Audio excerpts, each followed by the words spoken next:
परेशान हो क्या? सब कुछ ठीक तो है ना?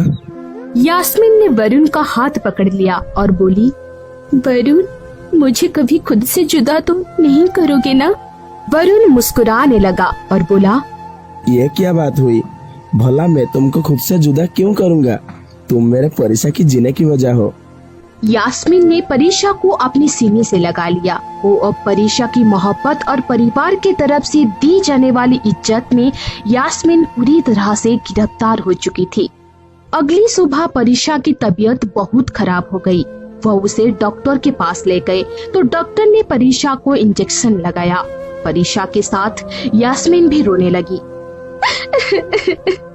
मेरी बेटी को दर्द हो, मुझसे बर्दाश्त नहीं होता। यास्मीन ने परीक्षा को सारी रात अपने सीने पर लेटा कर रखा। वरुण बहुत खुश था। आखिर खुश भी क्यों न हो, यास्मीन परीक्षा से सगी माँ की तरह मोहब्बत जो करती थी। वरुण यास्मीन की हर ख्याल रखता था, लेकिन इधर यास्मीन का बाप यास्मीन को अब धमकियाँ देने लगा। यास्मीन, तुमको कह रहा हूँ, अब वहाँ से भागाओ। यास्मीन रोते हुए कहने लगी, बाबा बस करो, अब मुझे अब जीने दो। मुझे अब दौलत पैसे कुछ नहीं चाहिए। मुझे अब नहीं भागना। बाबा, वरुण बहुत अच्छे इंसान है, मेरा बहुत ख्याल रखते हैं। बाबा, अब मैं यही रहना चाहती हूँ। लेकिन यास्मीन की बातों का उसके बाबा पर कोई असर ना हुआ और वह यास्मीन को धमकी देते हुए बोला, देख यास्मीन, अगर तू यहाँ ना आई ना तो मैं वहाँ जाकर तेरे बारे में सब कुछ सच सच बता दूंगा। फिर वो लोग तुम्हें धक्का मार मार के वहाँ से निकाल देंगे। यास्मीन खुदा का वास्ता देने लगी, बाबा ऐसा ना करना, मैं जीते जी मर जाऊंगी। इतने में परीक्षा मामा मामा कहते हुए यास्मीन के पास आ गई। यास्मीन ने परीक्षा को जल्दी से गोद में उठा लिया। क्या हुआ मेरी शहजादी को, बहुत भूख लगी है? इतना कहकर यास्मीन उसे दूध पिलाने लगी और फिर वरुण की तस्वीर को सीने से लगाकर रोने लगी।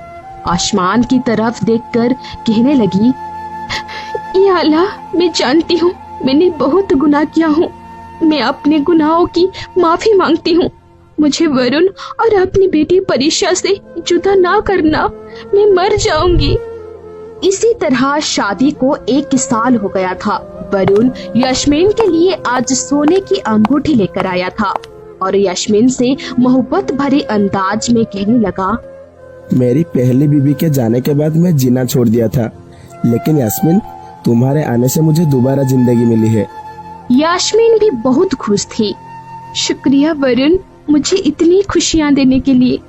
इतने में पुलिस की गाड़ी का सायरन बजने लगा। पुलिस के जवान दरवाजा खटखटाने लगे। वरुण के माँ बाप सब लोग जग गए। दरवाजा खुला। पुलिस वाला चिल्लाने लगा, तलाशी लो घर की, यहीं छुपी हुई है, उसे ढूंढ निकालो। वरुण के माँ बाप ने पुलिस वालों से पूछा, आखिर हुआ क्या है? इतने में एक लेडी कांस्टेबल यास्मीन को बालों से पकड़ कर ले आई। अब इस घर को लूटने की तैयारी थी। सामने यास्मीन का बाप भी खड़ा था। यास्मीन रोने लगी। पुलिस वालों ने यास्मीन के बारे में सब कुछ सच सच बता दिया। सब हैरान थे।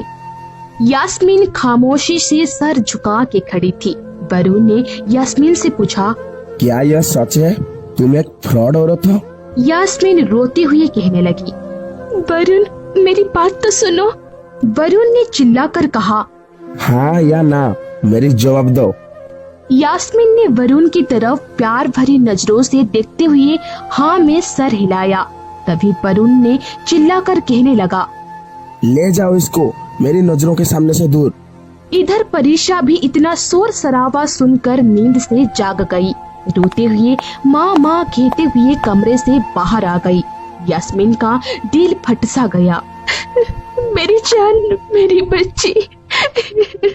सबके सामने हाथ जोड़कर भीख मांगने लगी। मुझे माफ कर दो, मैं गलत थी, लेकिन मैं अब जीना चाहती हूँ अपनी बेटी के साथ, अपने शौहर के साथ। वरुण गुस्से से बोला, मेरी बेटी का नाम ना लो अपनी गंदी जुबान से। वरुण ने परीक्षा को यास्मीन के पास जाने से रोक लिया। यास्मीन चीख चीख कर रोने लगी। मुझे यूं सजा ना दो, मैं जानती हूँ मैं गलत थी, मैंने गुनाह किया है, लेकिन मैं सब कुछ छोड़ चुकी हूँ। वरुण, अल्लाह के वास्ते मुझे इन लोगों के हवाले ना करो। लेकिन उस बेचारे की फरियाद किसी ने ना सुनी। पुलिस हथकड़ी लगा के यास्मीन और उसके बाप को लेकर चली गई। परीशा रो रही थी, वरुण की आंखों में भी आंसू थे। यास्मीन बेबसी में वरुण की तरफ देख रही थी। वह अब समझ चुकी थी कि अब उसे उसके गुनाहों की सजा मिलने का वक्त आ चुका है। उसने बहुत से लोगों के दिल तोड़े हुए हैं। वह अब खुद को कोस रही थी और अल्लाह से माफी भी मांग रही थी। परीशा को भी माँ की याद आने लगी। परीशा यास्मीन के सीने पर लेटे बिना नहीं सो रही थी। 4 दिन गुजर चुके थे। परीशा का रो रो कर बुरा हाल हो गया था। ना सोती थी, ना कुछ खाती थी, कमजोर भी बहुत हो गई थी। हार थक कर आखिर वरुण के घर वालों ने वरुण से बात की कि किसी भी तरह यास्मीन को ले आओ, वरना ये बच्ची मर जाएगी। परीशा की हालात बिगड़ती जा रही थी। वरुण किसी भी हाल में परीशा को नहीं खोना चाहता था। आखिर बेटी के हाथों मजबूर होकर वरुण भी राजी हो गया।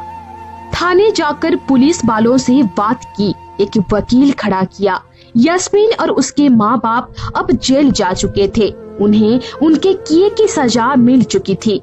जब उन्होंने देखा कि वरुण इतना सब कुछ जानते हुए भी अब भी हमारी बेटी को अपनाना चाहता है, तो उन्होंने भरी अदालत में अपना जुर्म कबूल कर लिया और बताया कि हमने अपनी बेटी से यह सब जबरदस्ती करवाया था, इसमें हमारी बेटी का कोई कसूर नहीं था।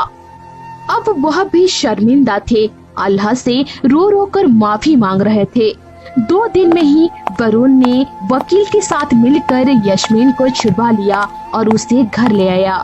यास्मीन दौड़ती हुई आई और परीशा को गले लगाकर चूमने लगी। मेरी जान, मेरी बच्ची। वरुण की तरफ देखती हुई नजरें झुका ली। वरुण का दिल भी अब साफ हो चुका था। वरुण ने यास्मीन को अपने करीब किया और मुस्कुरा कर कहने लगा, अब हमें छोड़कर तो नहीं जाओगे ना?